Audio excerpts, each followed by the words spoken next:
Babilono liūtas.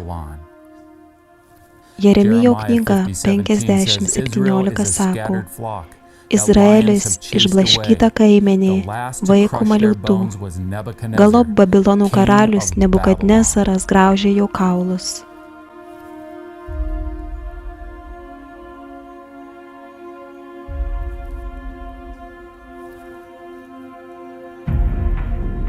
Babilono liūtas puolė Judą ir sugriovė jo šventyklą.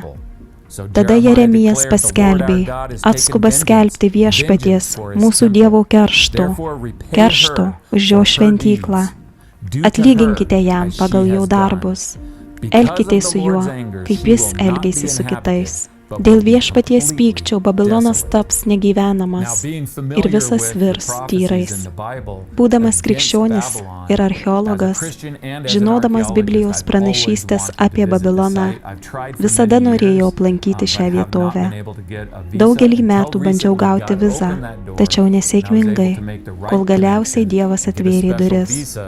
Užmezgiau reikiamus ryšius ir gavau specialią vizą, leidžiančią patekti į Iraką ir nuvykti į Babilono teritoriją.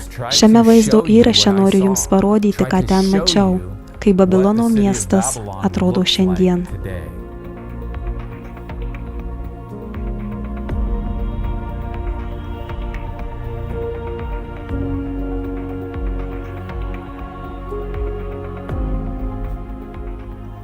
Daugybė kasinėjimų vyko Babilone, tačiau svarbiausius kasinėjimus nuo 1899 iki 1917 metų vykdė vokiečiai vadovaujant Robertui Koldevėjui.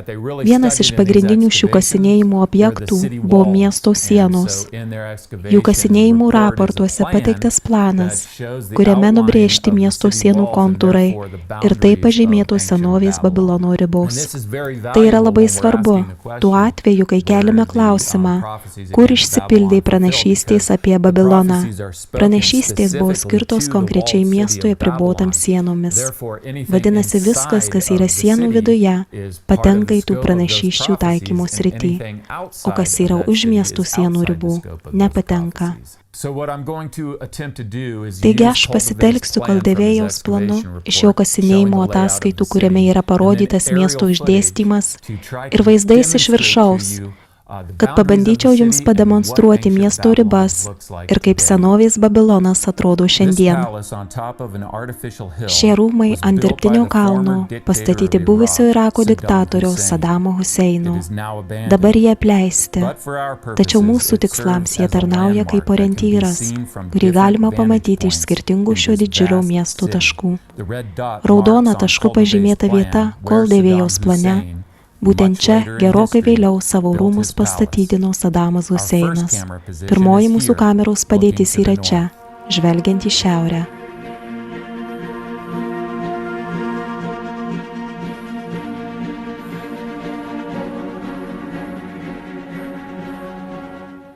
Keli kilometrai į šiaurę yra senovės kalnas, vadinamas Babilu.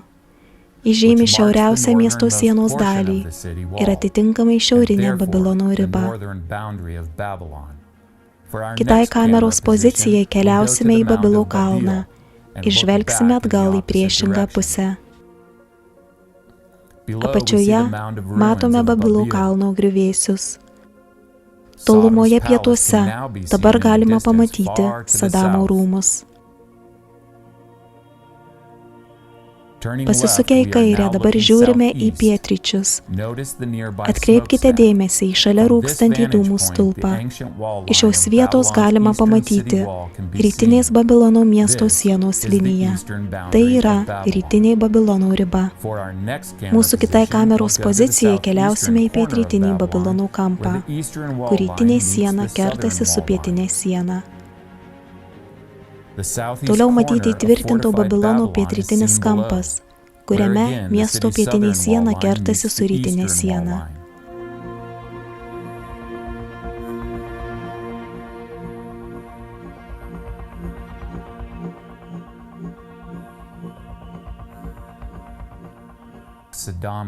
Už kelių kilometrų į šiaurės rytus dabar matosi Sadamo rūmai.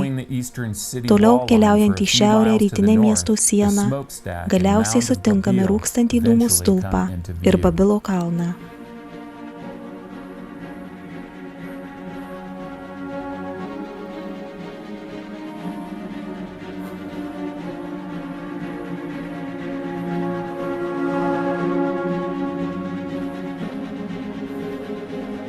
Mūsų kita kameros pozicija bus čia, žvelgiant į pietus.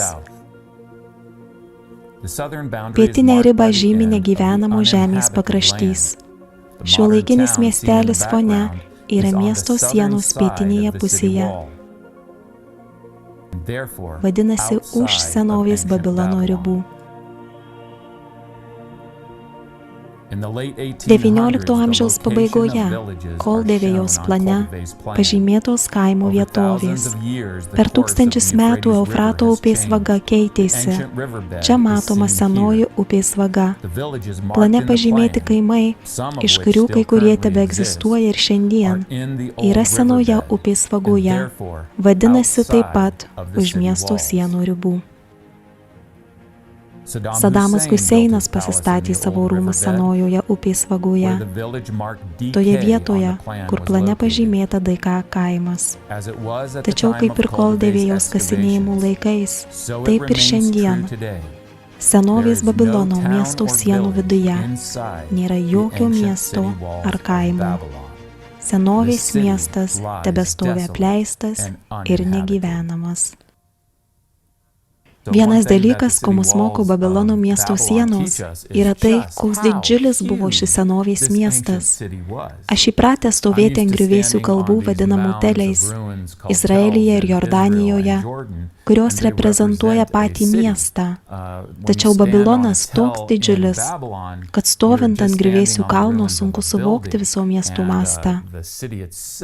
Nestovi tiesiog ant pastato griuvėsių, o pats miestas toks didžiulis, kad sunku net įsivaizduoti. Taigi šiandien senovės sienos žymi šią didžiulę žmonių negyvenamą teritoriją. Tačiau iš tikrųjų tai yra ideali vieta laukiniams gyvūnams.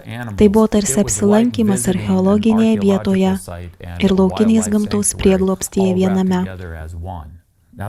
Kontrastą tarp gyvenamos ir negyvenamos žemės galima pamatyti judant palei senovės Babilono miesto sienas. Atkreipkite dėmesį, kad dešinėje pusėje sienos yra namai, kuriuose gyvena žmonės, o kairėje pusėje, tai yra senovės miesto viduje, namų nėra. Nors ši teritorija negyvenama žmonių, ji yra ideali vieta laukiniams gyvūnams. Babilonas didžiausių savo klestėjimų sulaukė būtent valdant Nebukadnecarui II. Tai tas pats Nebukadnecaras, apie kurį skaitome šventajame rašte. Jis iš tikrųjų buvo tas, kuris pavertė Babiloną imperiją. O tai miestui atnešė didžiulius turtus ir paskatino daugybę statybų. Taigi daugelis monumentalių pastatų buvo pastatyti jo valdymo metais. Štai šios liekanos yra Nebukadnecaro rūmai ir būtent čia savo restauracijos darbus sutelkė Sadamas Huseinas. Taigi dabar mes esame pilies teritorijoje, kur daugelį kartų vyko intensyvūs restauracijos darbai. Ant plytų įspausti įvairių epochų statytojų vardai. Paprastai archeologijoje tenka spėlioti statytojus pagal keramiką ir panašius bruožus. Tačiau čia, Babilone, visos plytos yra sužymėtos. Štai matote pažymėtą plytą. Tai Sadamo Huseino darbas. Didelė dalis to, ką šiandien matote Babilone, yra restauruota Sadamo. Jis elgėsi taip pat. Ant restauruotų plytų įspaudė savo ženklą.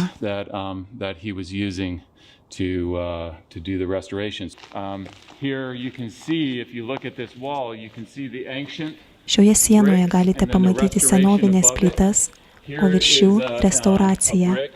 O štai plyta su Nebukadnecaru įspaudu.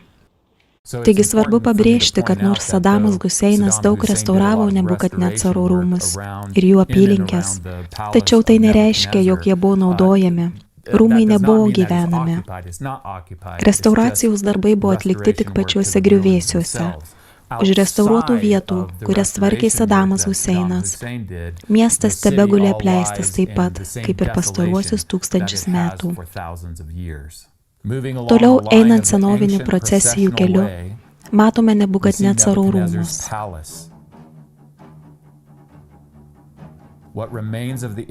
Taip pat tai, kas išliko iš Ištarės vartų, bei keleto Babilono dievų ir deivių šventyklų. Toliau pietuose yra Marduko šventykla.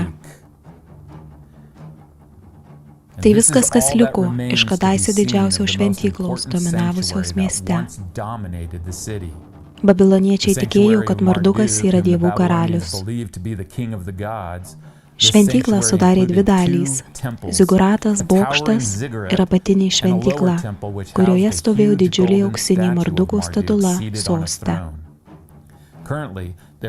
Šiandien iš to, kas kadaise buvo Babilono pasididžiavimas, beveik nieko neliko. Miestas ir toliau tebeguli apleistuose griuvėsiuose.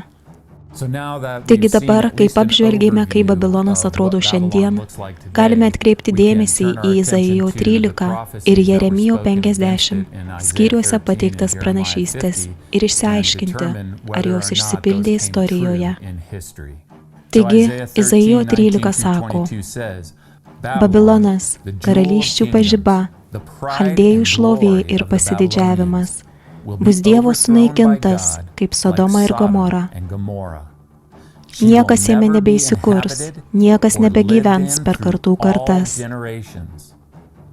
Vien dykumų žvėrys ten gulsis, o namai bus pilni pelėdų.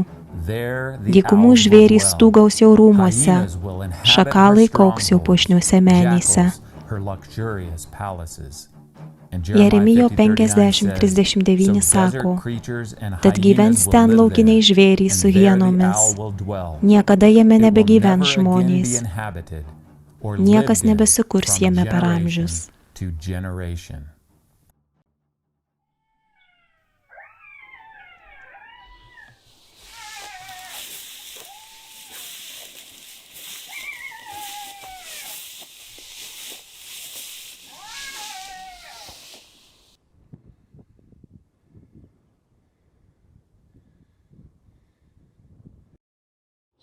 Taigi esame prie Marduko šventyklos Babilone.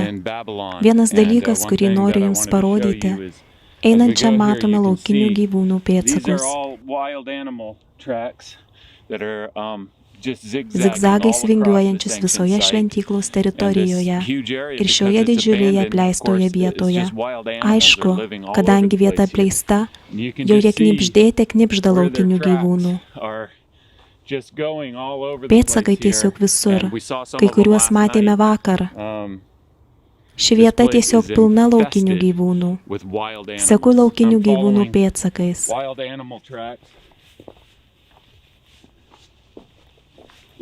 Taip pat aplinkui pilna gražios glazūruotos keramikos šukių.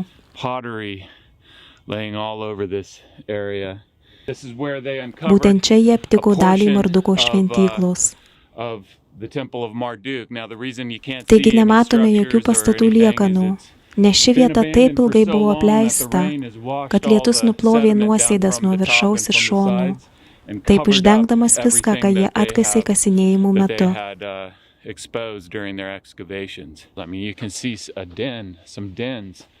Čia ant kalvos šlaito galite matyti laukinių gyvūnų guolius. Visur aplinkui sutrupinti plytgaliai. Galite pamatyti ir degintus. Taigi dabar esame Marduko šventyklos kalno viršūnėje. Zigurato liekanos yra tiesiai priešais mus. Aplinkui išmėtytos plytos, kai kurios su įspaudais.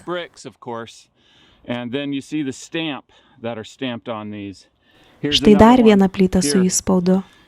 Galite pamatyti įspaustą žvaigždės ženklą, kuris reiškia Dievą.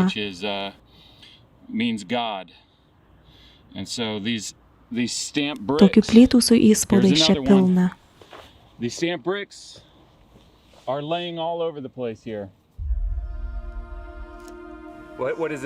Kieno tai yra?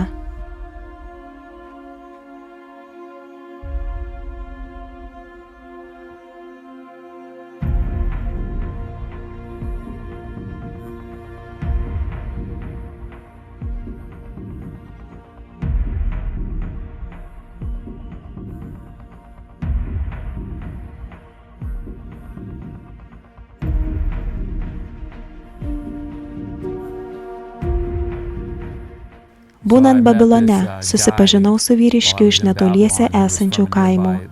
Jis papasakojo, kad Babilone pagavo vilką ir dabar jį laiko namuose. Turėjau tai pamatyti. Nuvykau į jo namus ir tikrai, kieme ant grandinės buvo pririštas vilkas. Na ir takeliai. Gyvūnų pėdsakai visur aplinkui, tiesiog knibžda. Ši vieta yra tiesiog jų pilna. Kai kuriuos matėme ir vakar. Vilkų, šakalų, lapių, ežių, visokių laukinių gyvūnų. Aišku, taip ir turi būti, juk kalbame apie milžinišką apleistą vietą. Taigi joje knibždės laukiniai gyvūnai. Šiandien tai neatrodo neįtikėtina, tačiau kai buvo pasakyta pranašystė, tai buvo nuostabiausia vieta žemėje, nuostabiausias miestas, pasaulio sostinė. Taigi mintis, kad šis didingas miestas taps laukinių gyvūnų buveinė, tuo metu buvo nesuvokiama. Lankant šią vietą tiesiog apima įspūdis, kad tai, ką matai, būtent tokia ji ir tapo, bei tebėra ir šiandien. Šis kadaise šlovingas miestas, kurio didybę dabar galime sunkiai įsivaizduoti, visos tos šventyklos ir rūmai virto beveik niekuo.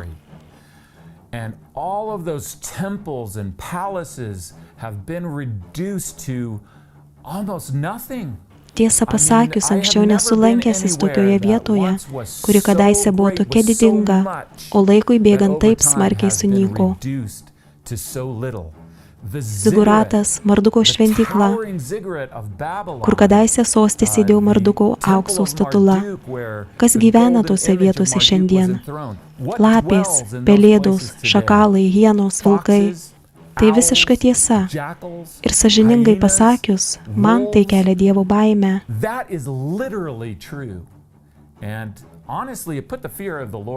Viskas, ką Dievas kalbėjo per savo pranašus, kas pasak jo nuo seniausių laikų turėjo nutikti Babilonui ateityje, viskas išsipildė.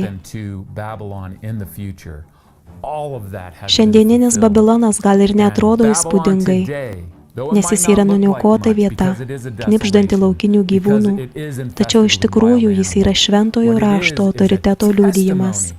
Realybė, kad Dievas viešpatauja visoje žmonijos istorijoje ir kad tai, ką jis sako, kad įvyks ateityje, įvyksta.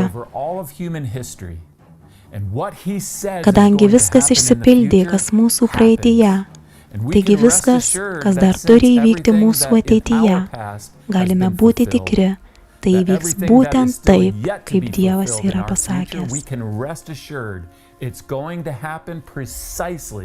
As God says that it will.